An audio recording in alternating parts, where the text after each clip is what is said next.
Okay, here we are on yet another edition of Saco River Chronicles. And today we're pleased to have Jean Harmon with us. And Jean is the woman behind the Buxton Community Food Co-op. And we're going to have a conversation about that today. Let's take it from the beginning, Jean. Tell us when you first got involved with the food co-op and how it's evolved over the years. So the Buxton Food Co-op was started in 2007 when Hannaford came to Buxton. And it was started by Joanne Groder. And she had always had a vision of feeding people. We used to, at the Pythian Sisters Hall, which is on Long Plains Road, she started having annual Thanksgiving dinners where we would open it up to everybody, which is how I first got associated with Joanne. My family and I started volunteering, and we did that for a number of years, offering free Thanksgiving dinners. Had a fabulous time, met fabulous people. When Hannaford was coming to town, she had said, I need to get connected to Hannaford so that we can offer food to people in need. So that's how it all started. Hannaford opened in 2007, and she immediately made a connection with the manager and started picking up food. Originally, the co-op was in the Pythian Sisters building, where it was for a number of years, and it's moved several times since. But her vision to help people, to feed people, started then. We do have a board, and from the beginning, I was on the board, so I'd always been involved in what we were doing. At some point, it moved into her home because of convenience for her and her husband at the time. In around 2014, 2015, we became associated with Good Shepherd Food Bank. And any pantry that was picking up food from Hannaford supermarkets or other chains needed to have a contract with Good Shepherd in order to be the group picking up food. So we became associated with Good Shepherd Food Bank. At that time, we probably operated for about a year out of Joanne's home when Good Shepherd said, so we can't really have you operating out of your home. So the EMA building that the town of Buxton owns, it's at the corner of Haynes Meadow and Long Plains, was vacant at the time, was not being used, and Joanne had an agreement with the town to move into that space. So the food co-op has been there for probably close to 10 years now in that space. Directly across from Buxton Center Baptist Church. Directly across from the Buxton Center Baptist Church. So we've been there since then, and it's worked out very well for us because there's parking, not only across the street at the church, but right next door where the old town garage used to be, there's parking there. So it makes it convenient for the number of people that we serve. I took over in 2022, so I guess I've been running it since then, so about 3 years. We've made some changes to the setup to make the flow better for people coming in, and we have tried to make it as user-friendly as possible. We have people that come in with walkers. We have had people come in with wheelchairs. So we need to make sure that it's accessible for people to maneuver around. We have a shopping model for our pantry, which we allow people to bring their reusable shopping bags, and they get to come in and choose the items that they want. And we're one of the few pantries that I'm aware of that have that ability. I know that Standish also has a shopping model. Instead of the pantries packing the food for people and then bringing it to them, we allow people to actually come in and choose the items that they want. So is there a typical patron that comes into the Buxton Food Pantry? You mentioned before the camera started rolling that it runs the gamut. We have no residency requirements. We have no income requirements, so anybody can come. We have clientele from Saco, Westbrook, Gorham, South Portland, Waterboro, Leamington, Oh, I did mean to ask Buxton. you that, whether or not it was strictly Buxton residents only. No, we allow anyone to come. We have no residency restrictions. And part of that, it started out with Buxton residents only. But as time went on, we allowed people to come from other towns because there is such a need. And there are a lot of the food pantries that you can only visit once a month. And they have a lot of non-perishable items, whereas we have, fresh produce, fruits, vegetables, meats, deli sandwiches. We pick up a variety of food from the Hannaford Fresh Rescue program that they have. So we're unique in that we have farmers that donate to us. We have people that just, I had excess in my garden, I'm dropping this off to you. We've had a lot of people this year do that, and we're so appreciative of it because there are a lot of people that don't go to farm stands because there's maybe misinformation that it's more expensive.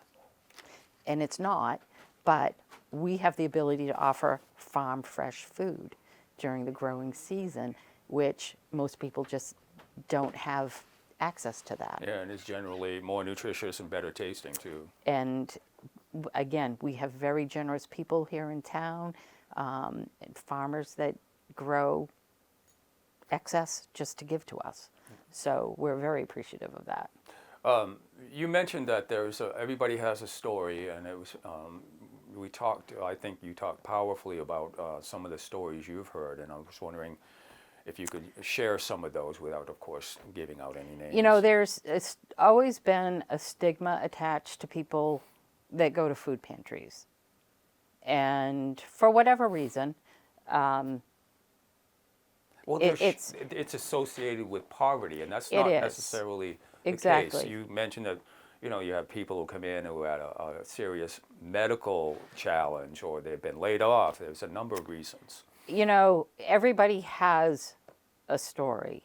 It's the person who, well, my daughter and her children moved in with me, that I'm working to support them, but, the dollar only goes so far nowadays. Yeah, we have people that come only once because they're embarrassed. We had a woman that came in one day, and she was in tears because she had no money to buy food, and she had 3 teenagers, and was embarrassed to come in. We welcome everybody, and we always encourage people, please come back, because we always have food. And we're here to help people, not embarrass people or make people judge.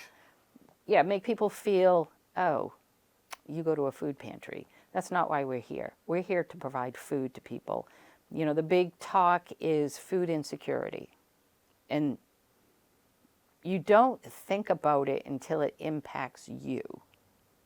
That, I'm a family of 2 now, my husband and I. I go to the grocery store, it's $130. There's 2 of us, and we're not eating a lot these days. So I can't imagine if my kids were still at home, growing teenagers, what the cost of food would be. It'd be well over $200. Well, the prices have gone through the roof, and I was wondering if that leads to a spike in patronage over there. Well, there was a gentleman that came in today who had received his notice that he would no longer get food stamps. He was getting $300 in food stamps that now is going away. So he had been coming sporadically. He wasn't what we call a regular. He wasn't there every week. But now he says, I'm losing my food stamps. I have to come here.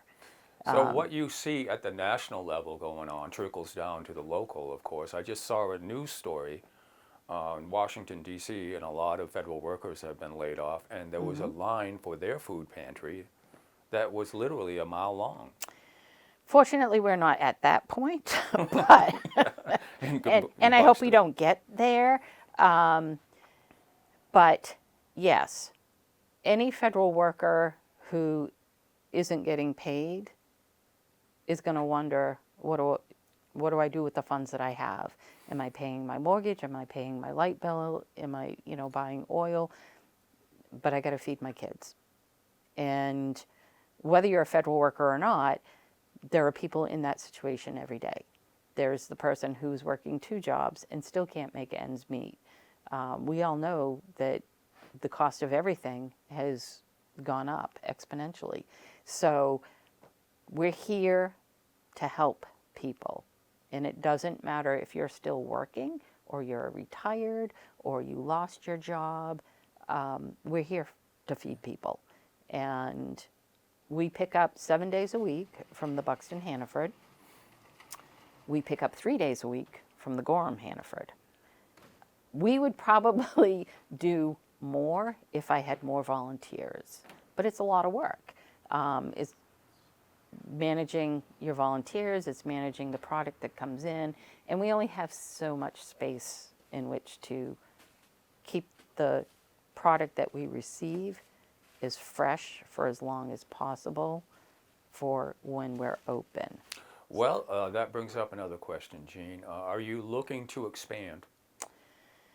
If I played the lottery and I won, got to play to win, I have always thought I would buy land or a building and make us so much bigger. Because eventually we will outgrow that space, but where we would go, haven't thought that far ahead. Yeah, it's a bedroom community, and there isn't a whole lot of infrastructure in Buxton. Right. So if I played the lottery and I won, I would be buying us a building. Well, one can dream, can't they? Yes, one has to play first. But we make the space that we're in work. And there are times where our storage space is at capacity. And I'm fortunate that the volunteers that we have right now are fabulous. We wouldn't be where we are today without them. But we could always use more volunteers. And that's one of the reasons I had you in today. Because if you want to make a pitch for more volunteers, how would they get a hold of you? Well, anybody can call the Buxton Town Hall because they give out my number frequently. I did look up some information on their website. We don't have a website. We're working on it. Facebook page? We don't have a Facebook page. And again, part of any organization is having the people to do those things. Mm-hmm.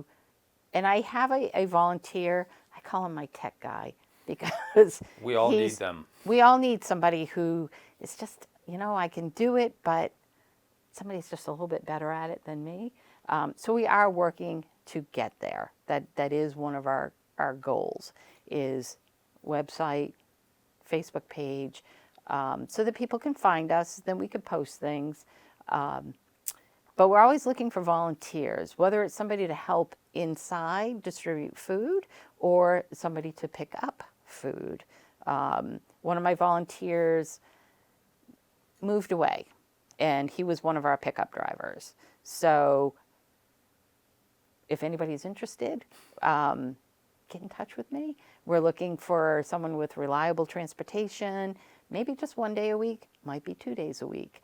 And it's hard if you have people that go on vacation or they're out sick. And thankfully, we've all been healthy, and I don't allow the volunteers to take vacation time. Just kidding. And you're grounded here in Buxton. Yeah, I'm not going anywhere. Okay, great.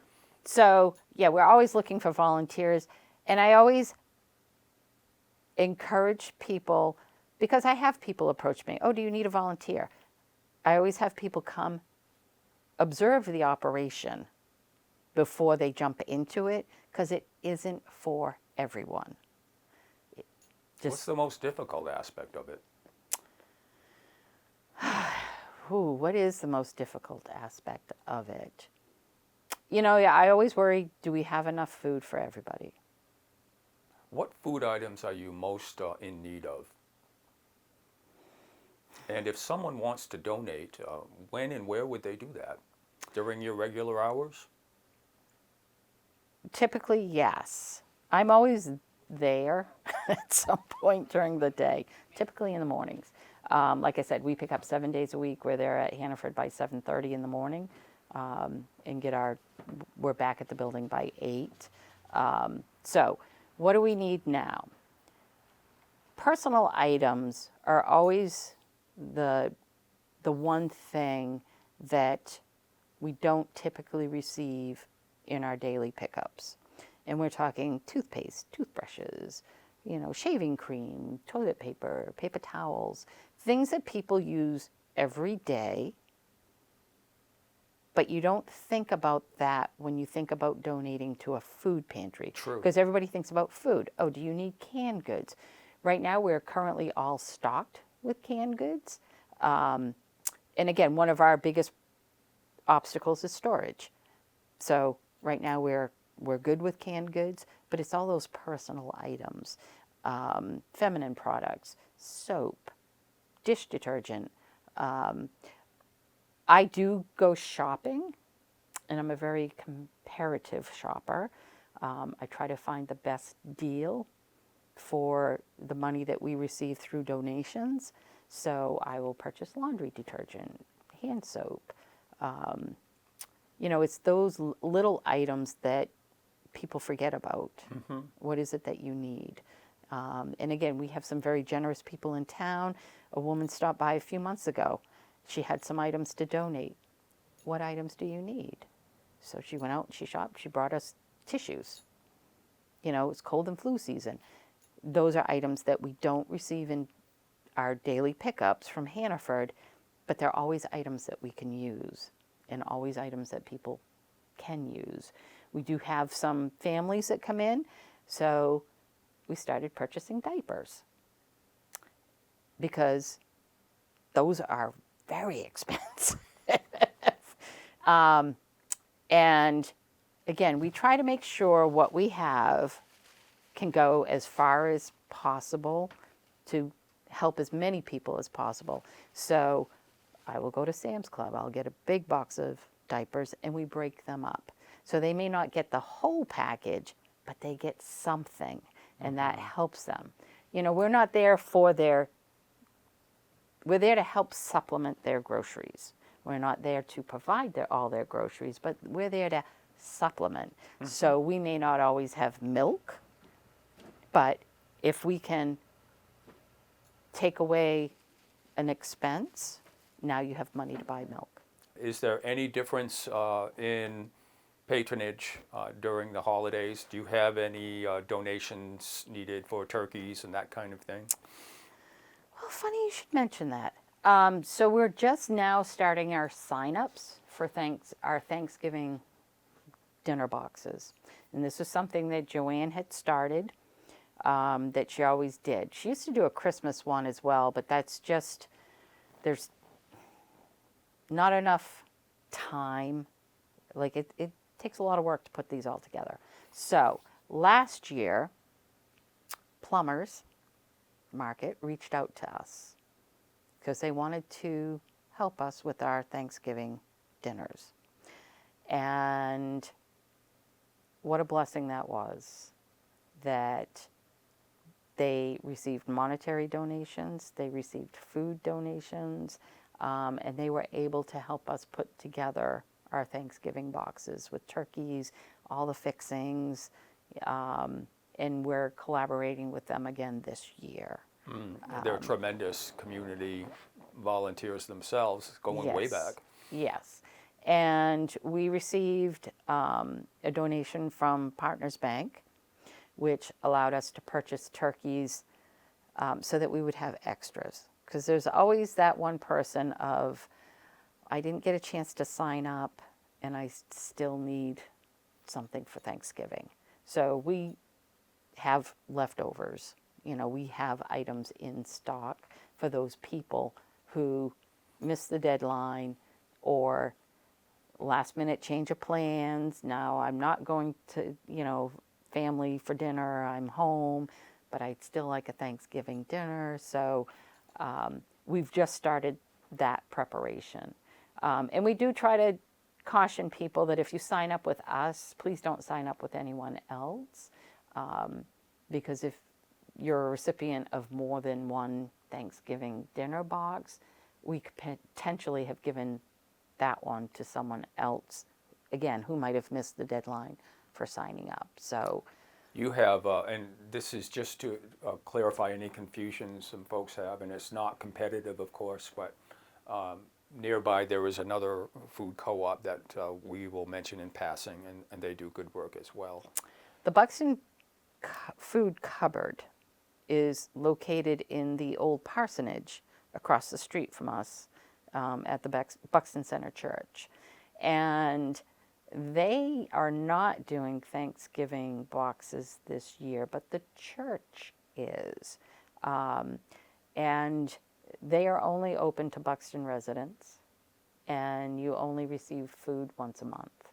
And they do a lot of non-perishable foods, but they also pick up once a week on Fridays, which is the day that they're open, from Standish, Hannaford. So they do offer some meats and some produce, some bread items to their clientele as well. I know you're originally from Westbrook, where I live now, and most of my shopping is done at Market Basket. Have you reached out to them to see if they might help you out? I would if I had extra volunteers. I see, yeah. It all has, and again, we only have so much space. So we have to be mindful. Sometimes it's feast or famine. Mm-hmm. There are times where my refrigerators cannot hold another grape. And there are other times where, like, wow, we don't have any bread. Like, wait, I only have 3 boxes of produce today. So sometimes it's feast or famine. Mm-hmm. And I would love to, work with Market Basket. I just don't think that I have the ability to because I don't have the space to say, sure, I'd love to pick up one day a week there. Because I just don't think I have the ability to store it. Oh, okay. Well, if that ever changes, let me know, and I'll be your Market Basket liaison. And I do shop at Market Basket for some items. Mm-hmm. I will be honest and say I'm not a huge Market Basket fan personally, but I am able to get products for the food co-op that I can't get that deal anywhere else. So I do go there. Well, listen, I think you're doing fantastic work. Well, thank you. And I think the community appreciates you and your volunteers. And www.buxton.maine.us is where you can find out more about the food cupboard in Buxton. And the address again is 937 Long Plains Road. 937 Long Plains Road. Thank you very much for coming in today, Jean. Oh, you are welcome. And, I just want to put it out there. If anyone is struggling with food insecurity, please don't be embarrassed. We had 3 new families come today. That's a lot in one day. We typically get maybe 1, 2 a week. We had 3 today. Mm-hmm. They'd never been there. We encourage them all to come back again. But if anybody out there is struggling to put food on the table, we encourage you to come. We're open Tuesdays, Fridays, and Saturdays from 9 to 10. Bring your reusable shopping bags. We'd love to be able to help you out. And There is no shame There is no shame in needing assistance. having occasional times when you're struggling. Everybody knows struggle at one time or another You know, in their life. again, and our clientele range from young families to retired people, elderly people that they just can't make ends meet. They just can't pay the bills, buy the medicine, buy the groceries, you know, just because it's too expensive. Yeah, inflation is out of control. And we're very thankful for all that Hannaford provides for us, and you know, all the other generous people that have dropped off, you know, what's left over in their garden. You know, the local farmers in town that contribute to us. And financial donations are welcome, of course, too. Financial donations are always welcome. We use the money so when I took over, we replaced 4 of our freezers, and we still have 2 left to replace. And again, space is limited, so we have to make sure that they fit in the space. But yeah, we've made improvements, and you know, we're really happy where we're at right now. But if anybody has any extra time and you have a truck Yeah, please. or an SUV, reliable transportation, we'd love to talk to you. Volunteers welcome. Thank you again, Jean. All right, thank you, Patrick.